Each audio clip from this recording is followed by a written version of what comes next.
अस्सलाम वालेकुम जी। क्या हाल है आप सब लोगों की। उम्मीद है कि आप सब लोग खैरियत से होंगे जी। स्पेन में इस वक्त दिन के दोपहर के 3 बजे हैं और मैं जुमे की नमाज़ पढ़ के अभी मस्जिद से निकला हूँ। तो मैंने सोचा आपसे, कल भी वीडियो नहीं बना सका था और मसरूफियत थी थोड़ी, और आज मैंने सोचा कि मैं टाइम मिला है तो मैं आपसे हम कलाम हो। कबूतर हैं जी, गर्मी पड़ रही है इस वक्त, धूप तेज़ है और गर्मी की शिद्दत जो है वो बढ़ रही है। कबूतर साए की तलाश में बैठे हुए हैं, दाना चुग रहे हैं। तो जनाब, आप जहाँ जहाँ भी हैं, जिस कंट्री में हैं, जिस मुल्क में हैं पाकिस्तान के अलावा, उम्मीद है कि आप सब लोग खैरियत से होंगे और अपनी अपनी फैमिली के साथ आपका वक्त जो है बहुत अच्छा गुजरा होगा। अपने मौसम से एंजॉय कर रहे होंगे। यहाँ स्पेन में गर्मी शुरू हो रही है, मे बी आप दुनिया के जिस हिस्से में हैं वहाँ सर्दी स्टार्ट हो रही हो। साउथ अफ्रीका, ऑस्ट्रेलिया और न्यूजीलैंड वगैरह दूसरी कंट्रीज़ में सर्दी का आगाज़ है, और यहाँ पे यूरोप में इस वक्त गर्मी का मौसम है।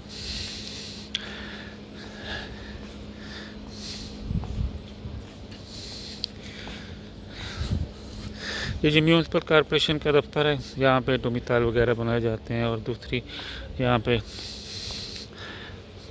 जो डॉक्यूमेंट्स हैं वो यहाँ पे बनवाए जाते हैं, त्रिपदाश वगैरह, डेथ सर्टिफिकेट वगैरह, फैमिली रजिस्ट्रेशन वगैरह, तो दूसरे डॉक्यूमेंट यहाँ पे बनवाए जाते हैं।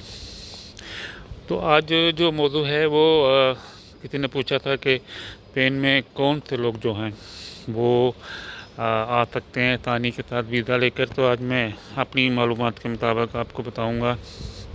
यह कील पड़ा हुआ है,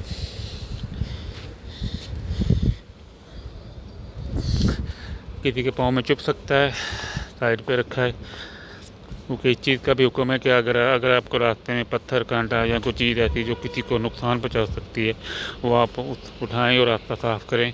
तो उसके बदले में बताहर जो छोटी सी नेकी है, छोटा सा अच्छा अमल है, लेकिन इसके बदले में भी अल्लाह पाक बड़े बेनियात हैं। वो आपके पहाड़ जितने बड़े गुनाह जो हैं वो माफ़ कर सकते हैं।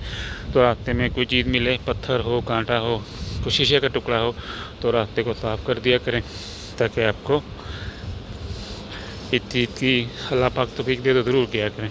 तो बात हो रही थी कि कौन से लोग जो हैं वो स्पेन में वीज़े के लिए अहल होते हैं क्वालिफिकेशन बेस पे। उसकी चंद कैटेगरीज हैं, वो मैं आपको बताता हूँ।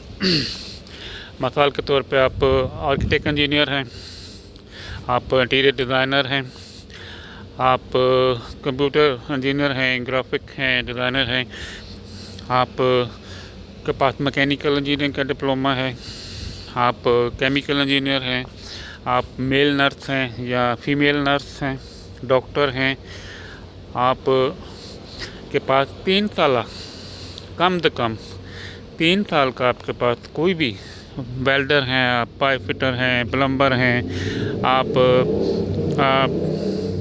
रंग का काम जानते हैं, आप अल्मुनियम का काम जानते हैं, आप कारपेंटर हैं, 3 साल का आपके पास कोई भी डिप्लोमा हो लाइट कैटेगरी में, डॉक्टर, इंजीनियर, वकील या इंजीनियर उससे अलग हैं, तो आप एम्बेसी में उनका एक सेक्शन होता है जिसके लिए अप्लाई करना पड़ता है। वो माइग्रेशन सेक्शन है। वो लोग जो अपने मुल्क से अपनी तलीमी काबिलियत की बिना पर अपने मुल्क से नकल मकानी करके दूसरे मुल्क में जाना चाहते हैं, तो ऐसे लोगों के लिए उनका एक सेक्शन है जहाँ पे वो एप्लीकेशन वसूल करते हैं।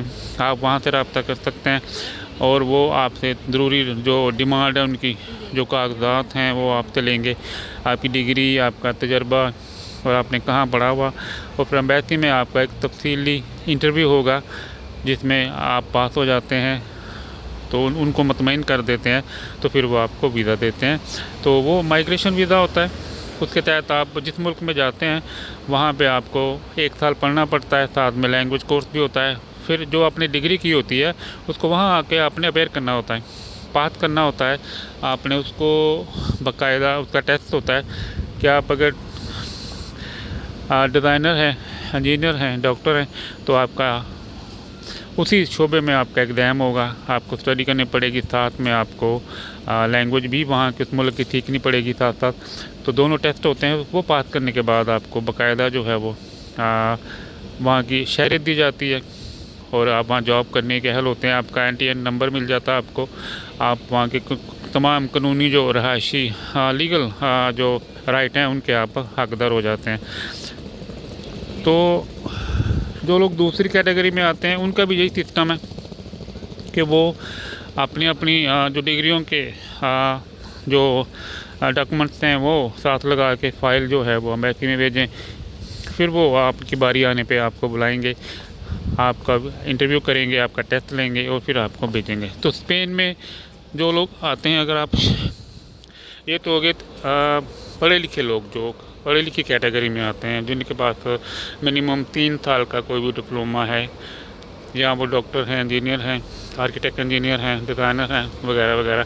तो उससे कम का जो लोग मैट्रिक या FA के बाद डिप्लोमा करते हैं, कारपेंटर का, वेल्डर का वगैरह, वो लाइट कैटेगरी में आते हैं, लेकिन वो भी क्वालिफाइड होते हैं, तो वो भी अप्लाई कर सकते हैं। उनका भी यही तरीक़ाकार है, वो एम्बेसी में अप्लाई कर सकते हैं। हमारे पास ये डिग्री है, हमारे पास ये तजुर्बा है, तो हम आपके मुल्क में जाके रहना चाहते हैं, अपना मुल्क छोड़ के आपके मुल्क में सेटल होना चाहते हैं। तो वो भी प्रोसेस है, तो वो आपको इंटरव्यू के बाद आपको वीज़ा जारी करते हैं। तो उनका भी यही तरीक़ाकार है, यहाँ आने के बाद उनको कानून के मुताबिक 1 साल जो है वो टेस्ट देना पड़ेगा, ज़बान का भी, लैंग्वेज भी सीखनी पड़ेगी, और जो जिस शोबे में आपने डिप्लोमा का रखा है उस डिप्लोमे को आपने प्रूफ करना है अमली तौर पे टेस्ट दे के। उसके बाद आपकी जो है वो शहरियत जो है वो आपको रेजिडेंसी सिटीजनशिप आपको मिल जाएगी। पासपोर्ट का प्रोसेस उसके बाद आता है। तो जनाब जो लोग वैसे वीज़ों पे आते हैं, यानी कि वो आते हैं यहाँ पे विजिट वीज़े पे आते हैं, जहाँ किसी भी स्पॉन्सरशिप पे आते हैं, तो उनके लिए भी कैटेगरी हैं। लेकिन वो मुख्तलिफ जो बिज़नेस मैन है, मसलन आप कह सकते हैं फॉर एग्ज़ाम्पल रेस्टोरेंट के मालिक हैं, उनको शेफ़ की ज़रूरत है। तो अगर आप अच्छे शेफ़ हैं, हर किस्म का खाना बनाना जानते हैं, यानी एशियन फूड का है, तो एशियन रेस्टोरेंट का मालिक आपको स्पॉन्सर कर सकता है, वो आपको बुला सकता है। स्पॉन्सरशिप का जो तरीक़ाकार है उसमें तकरीबन 1 से 1.5 से 2 साल भी लग जाते हैं, 1 से 2 साल लग जाते हैं वीज़ा मिलते हुए, फिर वो आप यहाँ आ सकते हैं। आप वैसे आते हैं तो उन लोगों के लिए जो है यहाँ पे बड़ा स्कोप है। जो क्वालिफाइड लोग हैं, कोई काम सीख के आते हैं, डिप्लोमा उनके पास, डिग्रीज हैं, कोर्सेज किए हुए हैं, उनके लिए इस मुल्क में आना आसान है। तो स्पेन ऐसे लोगों के लिए अपने जो है एमिग्रेशन ओपन रखते हैं और ऐसे लोगों को कबूल करते हैं जो यहाँ आके काम करें, लीगल होने के बाद गवर्नमेंट को टैक्स जाए, रेवेन्यू जाए, उनको फ़ायदा हो और गवर्नमेंट को भी फ़ायदा हो। तो ये था जो लोग पढ़े लिखे लोग हैं जो माइग्रेट होना चाहते हैं, क्योंकि आजकल अक्सर देखा गया है कि लोग जो हैं वो पढ़े लिखे हैं, उनके पास छोटे मोटे डिप्लोमे भी हैं, लेकिन उनको पता नहीं है कि एक मुल्क से दूसरे मुल्क हिजरत कैसे की जाती है कानूनी तरीके के साथ, लीगल तरीके के साथ। वो एजेंटों के हाथ चढ़ते हैं, धक्के खा के दलील ख्वार होकर यहाँ पे पहुँचते हैं, फिर उनको 2, 3, 4 साल, 5 साल, 10 साल भी लग जाते हैं सेटल होते हुए, पेपर लेते हुए। तो एक उम्र का हिस्सा बीत जाता है उनको सेट होने में। तो अगर वो यही चीज़ें सर्च करें नेट पे और मालूमात हासिल करें कि हमारे पास अगर डिग्री है तो हम किस मुल्क में कौन से तरीके के साथ जा सकते हैं ईज़िली, तो उनके लिए बहुत ज़्यादा आसानी होगी। बड़ी हैरत होती है कि पढ़े लिखे लोग जो हैं वो भी एजेंटों के हाथ चढ़े होते हैं और तकरीबन 30 से 35 लाख तक दे के मैंने देखा है लोग यहाँ पे आए हैं और अभी भी लीगल नहीं हुए। तो जनाब अगर आपके पास डिग्री है, आप डॉक्टर हैं, इंजीनियर हैं, आप आर्किटेक्ट इंजीनियर हैं, आप इंटीरियर डिज़ाइनर हैं, आप फीमेल नर्स हैं या मेल नर्स हैं, या आप टेक्निकल आपके पास डिग्री हैं, आप प्लम्बर हैं, आप वेल्डर हैं, आप कारपेंटर हैं, आपके पास दूसरा कोई हुनर है, तो आप वैसे भी एम्बेसी में जाके अप्लाई कर सकते हैं स्पेन के लिए। तो आपको इंशाल्लाह वीज़ा मिलेगा और आप लीगल तरीके से आइए। इस मुल्क में लीगल लोगों, क्वालिफाइड लोगों के लिए कहीं भी दुनिया में काम कम नहीं है। बजाय कि आप जंटों के हाथ चढ़ें, आप अपने आप को दिल ख्वार करें, पैसा भी इतना लगाएं और उसके बाद आपको लीगल होने में भी खासा वक्त लगे, तो ज़िंदगी की एक जो मुश्किलात होती हैं वो ख़त्म होते होते वक्त लगता है। तो अगर आप यही थोड़ा सा अपनी अकल को इस्तेमाल करें, आप थोड़ा सा सर्च कर लें, तो आपको यहाँ आने में आसानी होगी। तो इंशाल्लाह अगर आप आना चाहते हैं यहाँ पे तो ज़रूर आइए और अपने तलीमी काबिलियत की बना पे आइए, अपनी डिग्री की टेक्निकल एजुकेशन है उसकी बना पे आइए। तो अगली वीडियो में मैं आपको बताऊंगा कि यहाँ आने में तो आपको मुश्किल पेश नहीं आएगी अगर आप लीगल तरीके से आएंगे वीज़ा लेकर, और अगर आपके पास डिग्रीज हैं, आप क्वालिफाइड हैं किसी शोबे में, तो आपको यहाँ पे आसानी ही आसानी है। पहला 1-1.5 साल आपके लिए मुश्किल है, उसके बाद आपको जब आप रिदम में आ जाएंगे कानूनी तौर पे प्रोसेस कंप्लीट करने के बाद, तो फिर आप जॉब भी कर सकते हैं, आप घर भी ले सकते हैं, आप सब कुछ कर सकते हैं। आपके तो तमाम कानूनी जो हक़ हैं आपके एक शहरी होने के नाते वो आपको मिलेंगे, तो आपकी ज़िंदगी में एक रिदम आएगा और आपको आगे बढ़ने में आसानी मिलेगी। तो अगली वीडियो में बताऊंगा कि यहाँ पे एक फ़ैमिली के क्या अखराजात हैं और यहाँ पे घर जो हैं वो हाउस रेंट क्या है और घर लेने के क्या तरीक़ाकार हैं। इंशाल्लाह आप मेरी वीडियो को ज़रूर देखिए, अगली वीडियो को भी, इस वीडियो को भी वॉच कीजिए और अपने कमेंट में ज़रूर बताइएगा कि आपको आज की वीडियो कैसी लगी। तो इंशाल्लाह अगली वीडियो में आपसे फिर मुलाकात होगी। अपना बहुत ख्याल रखिएगा, अपने बच्चों का, अपनी फैमिली का, स्पेशली अपने बूढ़े वालिदैन का, जिनकी दुआओं के तफैल आप सब कुछ हैं। और दुनिया में जो कुछ भी आपको अल्लाह पाक इनायत करेगा, आपकी मेहनत तो साथ होगी लेकिन आपके वालिदैन की दुआएं भी साथ होंगी। तो अपना ख्याल रखिएगा, इंशाल्लाह अगली वीडियो में आपसे मुलाकात होगी। इजाज़त दीजिए, अल्लाह हाफ़िज़।